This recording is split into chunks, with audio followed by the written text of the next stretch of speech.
So our next speaker is Akhil Kang, who is a PhD student in social cultural anthropology at Cornell University. Akhil is academically and politically interested in shifting the anthropological gaze away from lower caste individuals and understanding victimhood and woundedness of upper caste individuals or savarnas because of affirmative action or reservation, as it is called in India. He is an interdisciplinary scholar working at the intersection of several fields, including feminist and queer studies, body politics, affect and media studies, and postcoloniality. Prior to enrolling at Cornell, Akhil received his BA LLB honors from Nalsar University of Law, Hyderabad, and is a registered advocate and bar counsel with the Bar Council of Delhi. Born and raised in Jalandhar, Punjab, India, he has been involved in queer and anti-caste activism and human rights lawyering.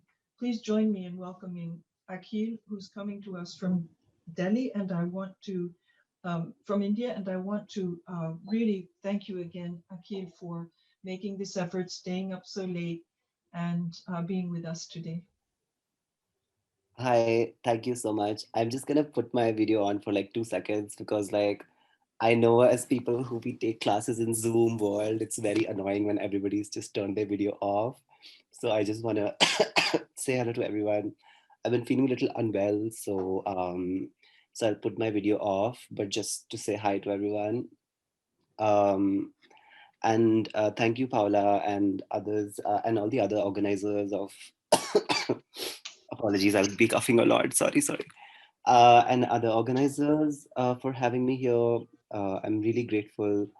And I was mentioning before the panel began that I had the privilege of taking Paula's class last year at UC Berkeley, and really Paula's brilliance has inspired me and helped me kind of be more bold with my assertions of Dalit queerness. So I'm really grateful. And thank you, Paula, again for having me. So what in this talks, maybe I just want to give I'll the words that I'll use, I'll give like context to those words because not lot all of y'all might not be familiar with context of caste class sexuality in South Asia and India particularly. So I'm going to be using the word Savarna a lot, and Savarna is a term that's used interchangeably for upper castes in South Asia. Adivasi is a term which is a colloquial term for indigenous, and Dalit is a term which is it's a term for lower caste people. And few academic cliche that I must indulge in, and all of us are tired of hearing, is that I am in the beginning stages of thinking this concept through, and this talk is mostly going to be a preliminary thoughts. So I'm specifically kind of talking about Brahmin men and rimming, and so this talk, just to give a trigger warning, or it's going to be very TMI, too much information for many of you. So basically, it's going to be like too much talk about sex and women. So just putting that out there. And Brahmin, I've been specifically interested in Brahmins because they are in the hierarchies of caste. They are the uppermost, most privileged, and most in the higher echelons of caste system. And my work broadly looks at kind of ethnographically studying upper caste people. So this is just kind of one of my interests, and and there have been few triggers that have led me to talk about this, Brahmins and rimming. The first one being the relationship with Dalit and dirty. So the assumption that Dalits are dirty, and that stems from like centuries long caste oppression and caste supremacy. And second one being the relationship with Dalit and smell. So how smells are often attached with certain castes, and Dalits are assumed to be always smelling bad, not just because of the labor and profession that's attached to their caste status, but all how their very skin and their body is attached with bad smell. And lastly, my own broad interest in creating Dalit queer scholarship on upper castes and Savarnas. I've only chosen Brahmins in this talk because I want to narrow down my research subject a bit, and looking at thousands and thousands of upper castes is kind of impossible, and even sects and groups within Brahmin castes are too many. So, but nevertheless, I've tried to keep it as narrow as my research would allow me. I do have a very kind of active interest in treating the Savarna as a specimen and as a test subject, which has denied agency to Dalits and indigenous and Adivasis throughout the history. So therefore, if I come across as patronizing while talking about Brahmins, know that it's because I've learned to treat them the same way they've treated the world. So far, I have interviewed five Brahmin, gay, asexual, and queer men from different geographic and linguistic locations. I'm drawing from different kinds of scholarships, including Black feminist thought, critical food studies, and queer studies. Looking at Indian and South Asian queer scholarship in particular, I want to point out that I always treat upper caste and non Dalit and non Indigenous scholarship on sexuality with suspicion. I think nothing reveals to us more about cliques and networking than the acknowledgement section of academic work. And nothing says more about Savarna and upper caste mediocrity than Savarna scholars openly writing about how their general, broad assumptions about sexuality in South Asia is based on access because of their caste and class status. And interviews with their upper caste queer friends who live in and around the same posh pin codes in urban centers. There's no lack of basic, mediocre queer scholarship by upper castes. And to me, Dalit queer scholarship is fantastic in itself because what we are producing is nothing less than extraordinary and deserves its due recognition. My apologies for coming across as someone who's patting himself on the back before even getting into the crux of my argument for this talk. But I want to name and I want to feel, I want to share that feeling of the decades and centuries long frustration that so many unnamed and forgotten Dalit queers lived through without ever getting the opportunity to share their brilliance with the world around them. There's something about a Brahmin man rimming that I find very intriguing. I was talking to a Brahmin friend once who was telling me about his experience of rimming his boyfriend for the first time. And he was talking about how he has always been very afraid of shit and how unclean the asshole is, and how while he was inserting his finger inside his partner's ass, he was worried if there would be shit on it. So his detailed description of his increasing heartbeat synchronized with the inserting finger made me recall how he had once told me that his grandparents used to tell him how they never used to see their shit, like they always had Dalits and untouchable castes pick up shit from outside their house and clean up their shit, literally. What does this spectacle of shit mean for a Brahmin gay man? A man who comes from the oppressive legacy of never cleaning up his own shit and who indulges in stimulating someone's anus, which is the very site of uncleanliness that the Brahmin has built his entire life around. Um, the literature on Brahmins floods the caste scholarship. Most of it has been written by Brahmins on their Brahmin families and celebrates their lineage. Some work talks about how Brahmins embody the changing notion of middle classness and modernity in post colonial India. And few works by anti caste scholars reflect on what actually being a Brahmin means. Simultaneously looking at queer slash gay scholarship that has specifically come out of India from the late 1980s to mid 2000s, from lesbian suicides to HIV/AIDS prevention to hijra and transgender lives to anti-sodomy law mobilization, Brahmin men feature significantly, and why wouldn't they? Recognized legal, political, policy head figures, they flood the queer India archive. However, my interests lie elsewhere. I'm curious about how does a Brahmin gay man who is brought up in strict regimes of vegetarianism, in disciplined structures of never touching the trash, gets into enjoying rimming. And who does he rim? How did the anus help him break Brahmin boundaries around the dirty? So, rimming does not exactly limit itself to fixed sexual roles. Excuse me. And I say this specifically because, like, there has been a lot of radical queer stuff that's written around the anus. Richard Funk, for instance, Leo Bersani, Derek Scott. And Richard Funk, for instance, specifically talks about the eroticized Asian man in American gay porn. And he says that how the anus is often conflated with the Asian.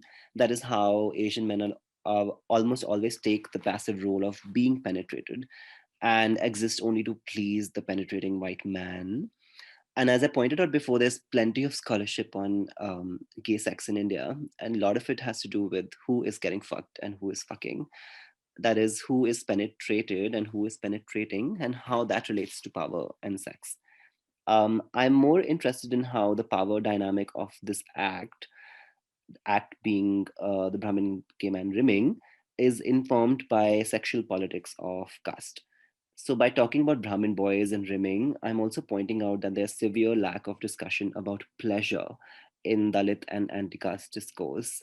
I think queer Dalit politics should push us to think about Dalit sexual freedom and how that is limiting and how it provokes excitement and delight in Dalitness itself. So the world needs to look for this kind of intellectual and political work from Dalit queers. I'm not saying that gay sex is better than heterosexual sex, lols, or maybe it is, I don't know. But that heterosexual Dalits, including feminist heterosexual Dalit women, are caught up within regimes of heteronormativity. So, for instance, the absolute failure to understand the nuance of bodily caste violence on femme, trans, and hijra Dalit queer bodies, and the simultaneous complicity of queerphobic Dalit families. In one of my interviews, ex Sharma, adored Brahmin. So I would use these terms. These are basically very, as I said, that there are thousands and thousands of upper castes, and even among Brahmins, there are these million subsects, which are just, there are different ones in different regions and linguistically, geographically differ from each other. And like all Brahmins are constantly worried who's more Brahmin than the other. So there's a lot of that drama and that happens. So ex Sharma, who's like a Dod Brahmin, and Dod Brahmins are these particular sect based out of northern Indian states. He kind of mentioned how he was always like he always found Brahmin men to be more uptight when it came to rimming. Quote, I feel more uninhibited with non upper caste people when I'm in bed with them. They are more open to rimming and what really? I asked him surprised. Why Gawande, who is a Deshata Brahmin from Maharashtra, which is a central state, which is a state in central India, on the other hand said, quote, trust me, if two Brahmin men are fucking, they will be more open to rimming each other. What really? I asked him, surprised again. In both these interviews, the Brahmin men automatically perceived someone to be more or less open to indulge in rimming.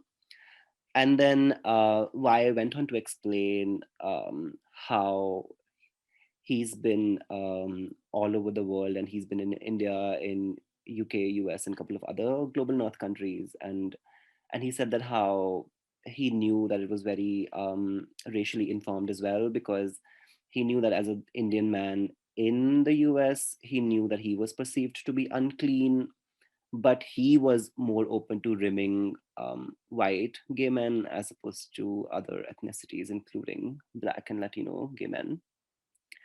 Um, and then Z Sharma, who's another Brahmin from another North Indian state, um, said that there are these specific questions he asks when it comes to rimming, which most of them cater around to cleanliness. And I kind of provoked him to kind of think more about what it means to be asking question around cleanliness in context of caste. And this kind of took us into again TMI. This kind of took us into like potty cleaning habits, specifically in South Asia, where one doesn't use toilet paper, and there is there isn't any discussion around toilet paper, at least in like non-urban, non-English context. And the very act of douching is also a very Western way of imagining what gay sex could look like and what ribbing could look like. And what does it mean to be asking, "Hey, are you clean?" to a very casted person in South Asia. Similarly, on discussions of hygiene, another Brahmin man from South India, wondered like, why is there no kind of heavy similar discussion about hygiene around blowjobs, specifically with men with uncircumcised dicks, but there's such a heavy discussion around hygiene with rimming. And another Brahmin from North India told me that how he is more worried about being read as unclean and how the others will perceive him to be unclean if he is not kind of asking questions about cleanliness and rimming. And I kind of candidly remarked, so basically that you are worried about being perceived Dalits because we are unclean no matter how many times we clean ourselves. And then this interviewee said that, yeah, I suppose you're right. And he kind of candidly revealed more that he knows that when he goes to certain neighborhoods in the city, he wouldn't rim them because he automatically perceives them to be unclean. So clearly, there's a very deeper um, sexual politics of caste happening here, right? With rimming, even with Brahmin men who enjoy rimming and have supposedly worked through their trauma of shit and coming up with families which has very triggers around shit constantly. And I wonder, where does the over-determined and over-examined Dalit body fall within this dynamic? Dalit women's sexual access, especially, is kind of deeply attached with violent histories of rape, sexual assault, and lack of mobility.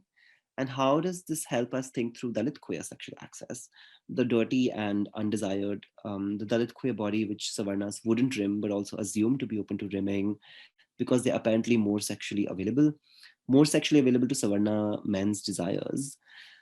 Jennifer Nash very productively reads Black Anality to examine how the Black anus features within ideologies of toxicity and flesh. Mary Douglas, an anthropologist, and her celebrated work around toxicity and purity reveals how caste is embodied and highly regulated through boundaries. Um, I see the Brahmin man's tongue stimulating the anus as a break yet reaffirmation of this boundary. And I want to just kind of end this talk. And as I pointed out, it's just me preliminary thinking through these things. Is how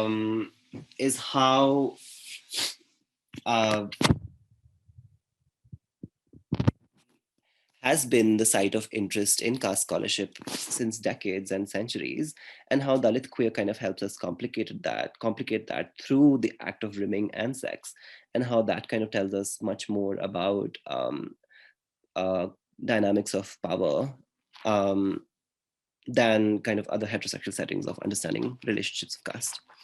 Yeah, thanks. Thank you so much. Thank you so much, Akhil, for that fabulous talk. And thank you again for coming here to speak, even though it's very late where you are in India, and also that you're ill. So we are like triply and quadruply, etc., magnified, grateful for your presence here. Thank you.